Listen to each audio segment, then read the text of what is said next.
Bertemu lagi bersama saya Nyoman Parwata, Guru Pronopis. Untuk materi kali ini kita akan membahas tentang bagaimana metode dalam pengisian formulir yang ada di bagian reception. Bagaimana cara pengisiannya sehingga kalian nanti bisa mengisi formulir-formulir yang dibutuhkan di bagian reception tersebut. Bagi hotel, tentu formulir yang digunakan berbeda-beda, tergantung dari kebutuhan hotelnya. Semakin besar dari hotel tersebut, maka kebutuhan terhadap formulir itu akan semakin banyak yang diperlukan. Tetapi semakin kecil hotel itu, mungkin saja formulirnya tidak terlalu banyak dipakai. Nah, yang pertama kita akan bahas formulir tentang expected arrival guest list atau lebih dikenal dengan expected arrival list.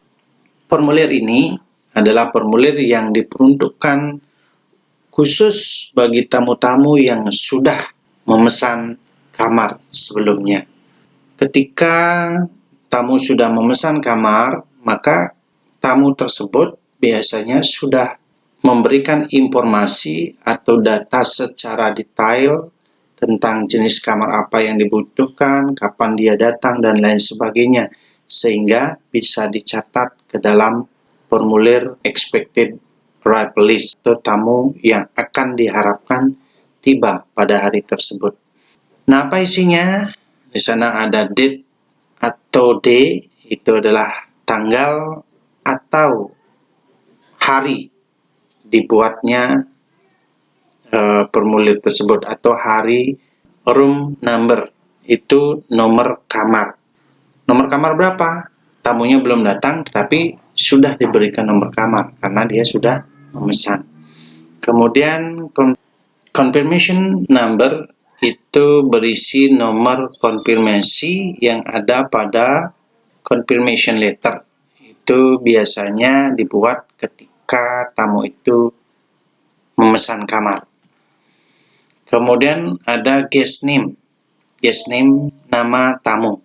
Nah, perlu diingat, untuk penulisan nama tamu itu biasanya mengacu pada format penulisan nama. Yang pertama harus menggunakan huruf kapital. Yang kedua, nama belakang diletakkan di depan atau surname. Kemudian ada nama depan, first name, kemudian ada nama tengah, middle name, dan baru gelar atau title-nya. Jadi dalam penulisan nama, usahakan nama surname dulu, kemudian first name, middle, atau title. Contohnya, Mr. John F. Kennedy. Kennedy itu adalah surname, kita buat pertama. Kemudian John itu adalah first name. Kemudian middle name itu F-nya. Kemudian Mr.-nya belakang. Nah, itu penulis nama yang biasanya digunakan. Kemudian ada booking source atau company atau travel agent. Nah, ini adalah sumber pemesan kamar. Ada banyak sekali sumber-sumber pemesan kamar. Ada airline company, kemudian ada embassy atau kedutaan, dan lain sebagainya. Jadi sumber tamunya ini dari mana? Kemudian lanjut ke ETA. Nah, kepanjangan ETA ini adalah expected atau estimate time arrival. Estimate time arrival itu adalah waktu tamu itu diharapkan tiba. Jam berapa tamu itu tiba? Itu estimate time arrival-nya. Kemudian ada arrival. Arrival itu arrival itu adalah tanggal kedatangannya. Kemudian departure, tanggal keberangkatan. Total person atau adult, child, itu adalah jumlah orang dewasa yang menginap, jumlah anak-anak yang menginap. Kemudian rate atau daily rate. Nah, rate ini harga. Harga bisa diisi dolar, bisa diisi rupiah. Biasanya lebih sering diisi rupiah. Nah, ada ketentuan dalam penulisan harga karena di sana adalah daily rate, maka dalam penulisannya harganya, kemudian di belakang harga itu diisi net atau plus-plus per night. Net itu adalah harganya sudah termasuk pajak dan pelayanan, plus-plus itu adalah belum termasuk pajak dan pelayanan. Include atau not included per night. Jadi misalnya 1 juta net per night atau 1 juta plus-plus per night. Itu untuk penulisan harga. Kemudian remarks. Remarks itu adalah catatan khusus. Misalnya tamu itu minta dijemput di bandara, maka di remarks diisi pick up to the airport. Itu misalnya. Itu diisi catatan yang diminta oleh tamu pada saat dia memesan kamar. Jadi, expected arrival ini adalah diperuntukkan untuk tamu-tamu yang akan datang yang sudah reservasi sebelumnya. Sebelum reception bekerja, maka akan membaca expected arrival list, guest list ini. Kemudian yang kedua, ada formulir registration form. Nah, biasanya ini adalah formulir utama yang digunakan ketika tamu itu akan menginap di hotel atau pada saat tamu itu registrasi. Sebelum tamu itu ke kamar untuk beristirahat, maka tamu itu akan diregistrasi terlebih dahulu. Apa isiannya? Seperti yang dibahas sebelumnya, format penulisan namanya ada surname terlebih dahulu, kemudian ada first name, kalau tidak ada middle-nya dikosongkan, kemudian ada title, itu diisi sesuai dengan ketentuannya. Siapa nama tamunya, kemudian surname-nya diisi siapa, first name-nya siapa, kemudian nationality-nya, kebangsaannya, apakah Australian, American, Japanese, dan lain sebagainya. Male and female itu adalah laki-laki, male-nya dicontreng, kemudian female-nya kalau dia perempuan ya dicontreng. Home address itu alamat rumahnya, apakah dari American atau misalnya Colorado State, USA atau American. Kemudian date of birth itu adalah tanggal lahirnya tamu tersebut, tanggal berapa. Yang phone number itu nomor telepon dari tamunya, nomor berapa nomor teleponnya. Kemudian ID atau paspor number, ID paspor number. Jadi kalau tamunya yang berasal dari luar negeri, bukan orang Indonesia, pasti dia membawa paspor, maka dicatat di paspor. Tapi kalau tamunya tersebut orang Indonesia, identitasnya berupa KTP. Jadi KTP-nya diminta. Kemudian di KTP atau di paspor, di sini ada tanggal dikeluarkannya KTP, ada tanggal dikeluarkannya paspor.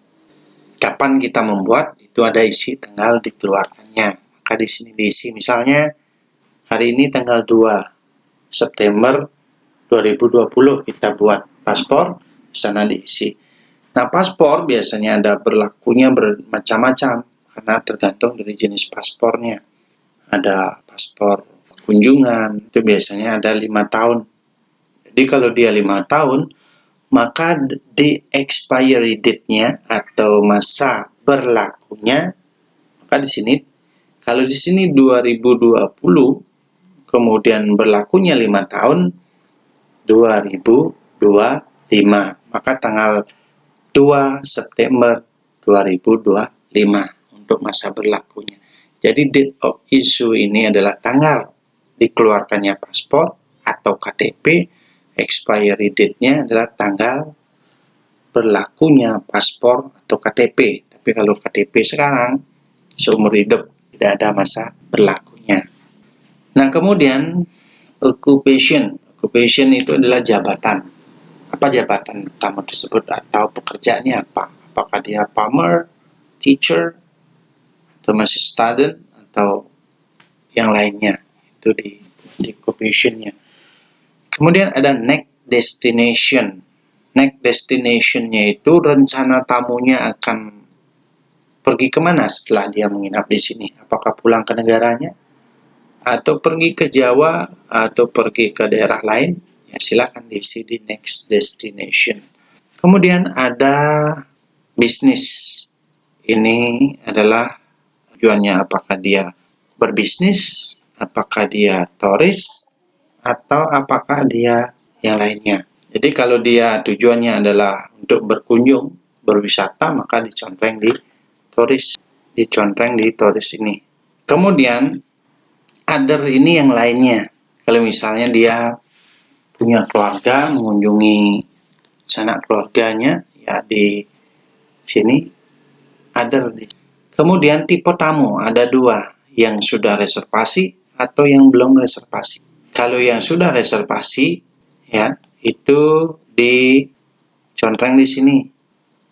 Tapi kalau yang belum reservasi, dicontreng di sini. Kemudian room number, nomor kamar. Berapa nomor kamarnya? Biasanya diisi pagar di sini. Berapa? 101 berapa? Room rate, harga kamarnya kalau dia berupa rupiah, Rp misalnya 500.000. Oke. Isi net, ingat ya, plus per night. Kemudian tanggal kedatangan, ya, isi tanggalnya, tanggal berapa tamunya tersebut datang, departure-nya tanggal berapa tamu tersebut berangkat. Kemudian di guest signature itu tanda tangan tamu. Ini penting, ya, harus diisi tanda tangan. Kemudian method of payment, cara pembayarnya, biasanya ada istilah P garing A. Ini adalah personal account, apakah dia cash atau kredit atau pakai credit card. Kemudian front clerk. Front clerk ini adalah ada juru tulis, berarti resepsionisnya yang tertera di sini. Siapa resepsionis? Saya. Namanya siapa? Itu diisi. Misalnya Adele, misalnya. Ya, nah itu di registration form.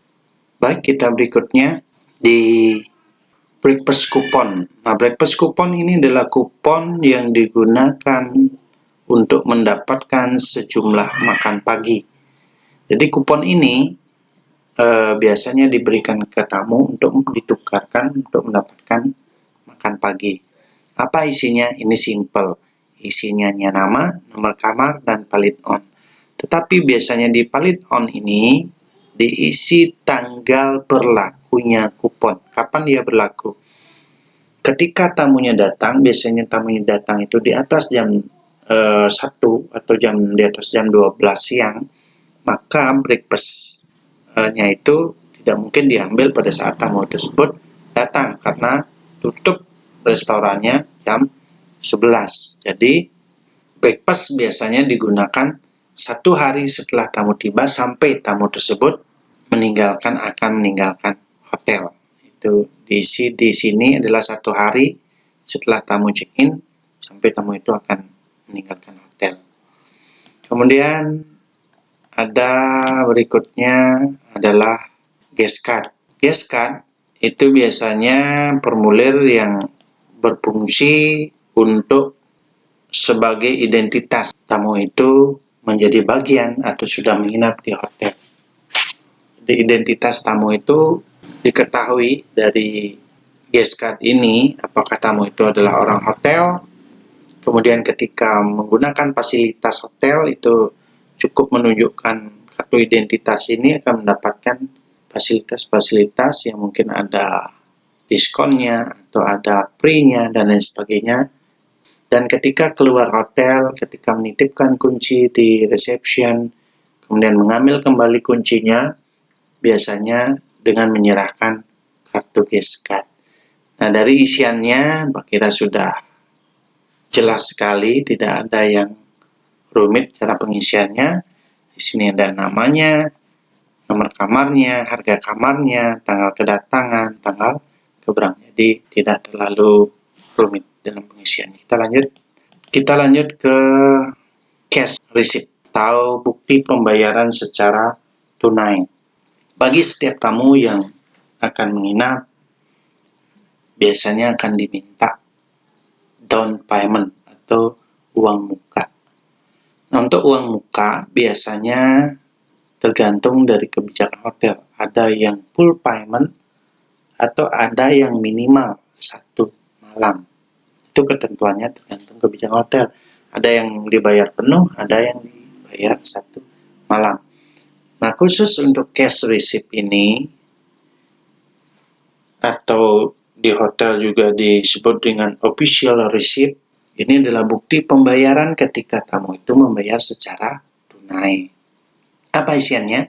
Ada receipt from. Receipt from itu adalah diterima dari. Dari siapa kita menerima uang? Tamunya siapa? Mr. John F. Kennedy. Di sini ditulis Kennedy, John F. Mr. Amount for. Sejumlah. Berapa uangnya? 1 million rupiah. 500,000 rupiah. Silakan. Kemudian di kotak ini itu diisi dengan angka. Kalau di sini 1 million rupiah, maka di sini 1 juta rupiah. US-nya dicoret. Tapi kalau di sini misalnya 500 US dollars, berarti rupiahnya dicoret, di sini 500. Di sini nominal terbilangnya dan di sini angka. Kemudian payment for, untuk pembayaran apa? Misalnya tamunya tadi meminta double room, maka di sini payment for double room. Untuk berapa malam tamunya membayar 1 malam misalnya, berarti diisi payment for 1 double room for 1 night. 1 double room for 2 night. Dan seterusnya, tergantung berapa dibayar atau tergantung jenis kamar yang ditempati atau dibeli. Kemudian paid stamp. Nah, biasanya di sini ada capnya dari kasir lunas, kemudian diisi nama kasirnya, diisi tanda tangan. Nah, ini kemudian kita lanjut ke formulir berikutnya, yaitu ada formulir room rec slip. Nah, room rec slip ini adalah formulir untuk dimasukkan ke dalam rak status kamar atau room rec status. Jadi slip ini berupa lembaran kecil yang tujuannya untuk mengetahui bahwa kamar sudah ditempati oleh tamu bersangkutan. Isinya apa? Isinya hampir sama dengan yang di atas, tidak ada berbeda. Ada name, nama tamu, nomor kamar, alamat tamu, tanggal check-in, tanggal check-out, harga kamar, metode pembayarannya, apakah tadi PA, cash, atau deposit receipt. Deposit receipt itu berapa menerima uang deposit yang di cash receipt tadi, kita masuk ke sini. Kemudian source sumber, yang ada travel agentnya, yang ada company-nya, itu source sumbernya. Kemudian remark itu jiplak dari yang di atas, apa remarks dari tamunya itu, apakah pick up to the airport atau yang lainnya. Ini room rec slip. Jadi tidak ada isian-isian yang berbeda, semuanya mengacu dari yang di atas tadi. Kemudian kita lanjut berikutnya di formulir guest bill. Nah, ini guest bill lebih detail nanti akan bahas di bagian check out, karena ini bill ini adalah biasanya diisi setelah tamu itu berada di hotel dan dibayar pada saat tamu itu akan meninggalkan hotel. Tapi kita di reception biasanya istilahnya kita opening heading guest bill atau membuka billnya. Yang dibuka itu bagian kepalanya, bagian atas. Ada 3 jenis bill ini bagiannya. ada bagian atas, di sini bagian atas, kemudian ini bagian tengah, dan ini bagian bawah atau signature-nya. Bagian atasnya itu adalah berisi tentang keterangan identitas tamu. Bagian tengah berisi tentang transaksi yang dilakukan oleh tamu, dan bagian bawah itu adalah tentang tanda tangan dan keterangan lain. Tanda tangan tamu, kasir, dan keterangan lainnya. Nah, mari kita bahas apa saja isiannya. Di sini ada guest name, nama tamu yang tadi, nomor kamar yang tadi sama, harga kamar yang tadi sama, check-in-nya tanggal berapa, check-out tanggal berapa, kita menerima deposit berapa. Kemudian ada nomor, itu transaksi nomor 1 tanggal berapa. Kemudian deskripsi itu adalah penjabaran jenis transaksinya, misalnya deposit payment berapa, pembayaran depositnya. Kemudian charge ini adalah harga kamarnya, kemudian harga transaksi lainnya seperti di restoran, makan, dan lain sebagainya di sini masuk. Kemudian kredit itu diisi pembayaran dari tamunya, artinya tamunya sudah bayar, masuk dia ke kredit.